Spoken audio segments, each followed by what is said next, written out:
안녕하십니까. 김영숙입니다. 필요한 것은 하고 원하는 것은 하지 마라.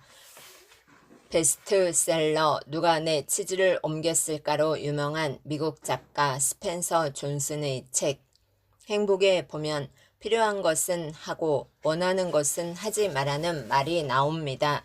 저는 이 말을 처음 읽었을 때 내가 필요하니까 원하는 게 아닌가, 내가 원하니까 필요한 게 아닌가 하는 생각이 들었습니다.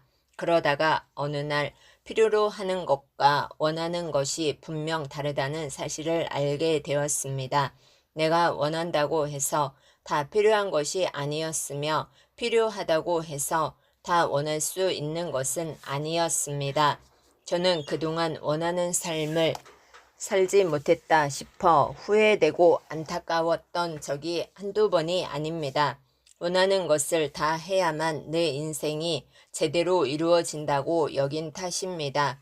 인생은 원한다고 해서 다 이루어지는 게 아닙니다. 아이가 원한다고 해서 부모가 다 들어주지 않는 것처럼 내 인생도 내가 원한다고 해서 다 들어주지 않습니다.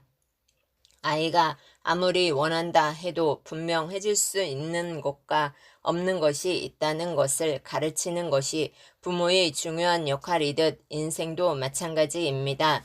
제 아는 이 중엔 무엇을 한번 사고 싶다고 생각하면 그것을 손에 넣기 전까지 잠을 이루지 못하는 이가 있습니다. 꼭 필요한 것이든 아니든 한번 그렇게 원했다 하면 그것을 기어이 자기 것으로 만들어야만 잠을 잡니다. 그래서 아침 일찍부터 백화점으로 달려가는 경우도 있습니다. 이것은 원하는 것을 소유한다는 사실 그 자체에 매달리는 삶일 뿐입니다. 내가 원하는 것 중에는 꼭 필요한 것도 있지만 불필요한 것도 있습니다. 해로운 것도 있고 탐욕스러운 것도 있고 비도덕적인 것도 있습니다. 불필요한 것을 사면 필요한 것을 팔아야 할 때가 있고 원하는 것이 다 이루어지길 원하면 진정 원하는 것을 얻지 못할 때가 있습니다. 제 조부께서는 제가 초등학교 5학년 때 돌아가셨습니다. 이런저런 사업을 하셨기 때문에 평생 궁핍한 삶을 사신 분은 아니었습니다.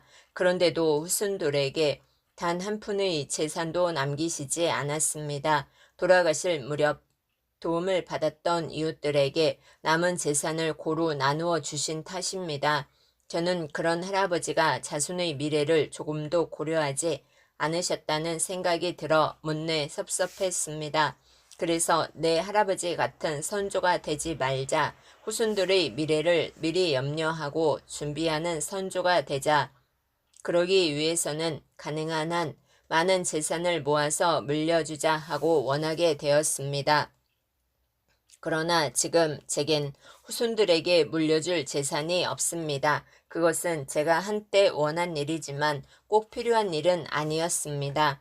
오래전에 어느 출판사를 위탁받아 경영할 때였습니다.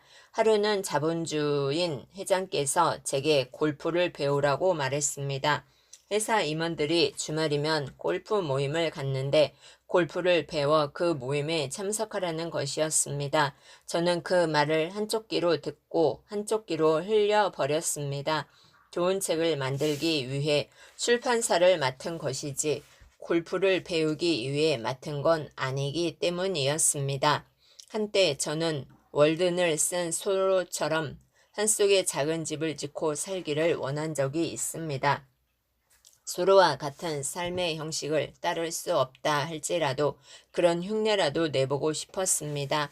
1980년대 중반에 철학자 고영곤 박사께서 내장산에 작은 집을 짓고 혼자 살고 계실 때 한번 찾아뵌 적이 있었는데 그런 삶을 사는 고 박사님이 참 부러웠습니다. 계곡 사이로 흐르는 물소리와 바람소리와 새소리를 들으며 지필을 하는 고 박사님의 소박한 내면적 삶을 들여다보며 나도 나이 들면 그렇게 살아야지 하고 원해 보았습니다. 그래서 한때는 가톨릭 교회에서 운영하는 피정이 집을 열심히 찾아다녀 본 적도 있습니다. 수도자들의 삶을 담길 원하면서 절대자와의 만남이 끊임없이 이루어지는 삶의 공간 속에 제 삶을 눕혀보고 싶었습니다. 푸른 숲 사이로 난 오솔길을 걸으며 맑은 바람 따라가기도 하고 작은 산새의 소리에 눈을 뜨는 삶이 제 삶 속에서도 이루어지기를 간절히 소원해 보기도 했습니다. 그렇지만 내가 간절히 원한다고 해도 이루어지지 않는 것이 있다는 것을 아는 데에는 그리 많은 시간이 걸리지 않았습니다. 아무리 원한다고 해도 원하는 대로 살 수 없는 게 제 삶의 현실이었습니다. 작가들에게 무료로 집필시를 제공해주는 만해마을이나 토지문화관에 가서 몇 달이고 서울 나들이를 하지 않고 책 읽고 글쓰기만을 원하지만 저는 지금까지 단 한 번도 그렇게 해본 적이 없습니다.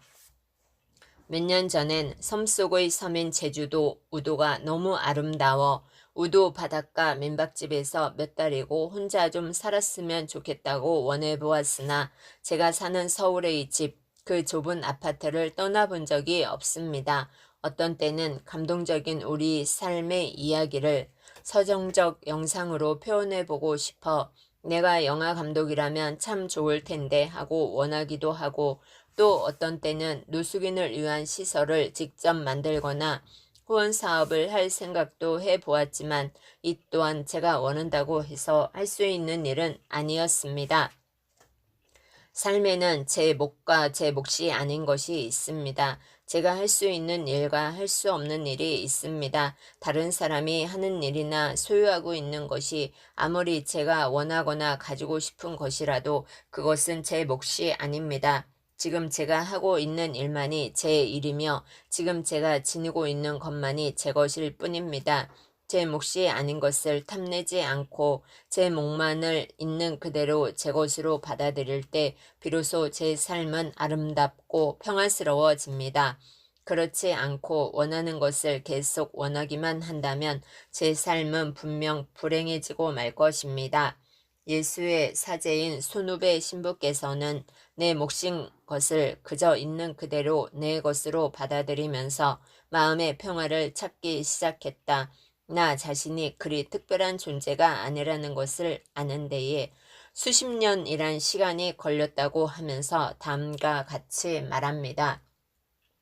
우리는 모두 자신을 특별한 존재라고 생각하고 있다. 세상의 중심에 항상 자신이 있어야 한다고 생각한다. 하지만 이러한 것을 마음으로부터 놓을 때 우리에게 진정 평화가 찾아오고 인생에서 자신의 몫을 찾을 수 있게 된다. 경청해 주셔서 감사합니다. 김영숙입니다.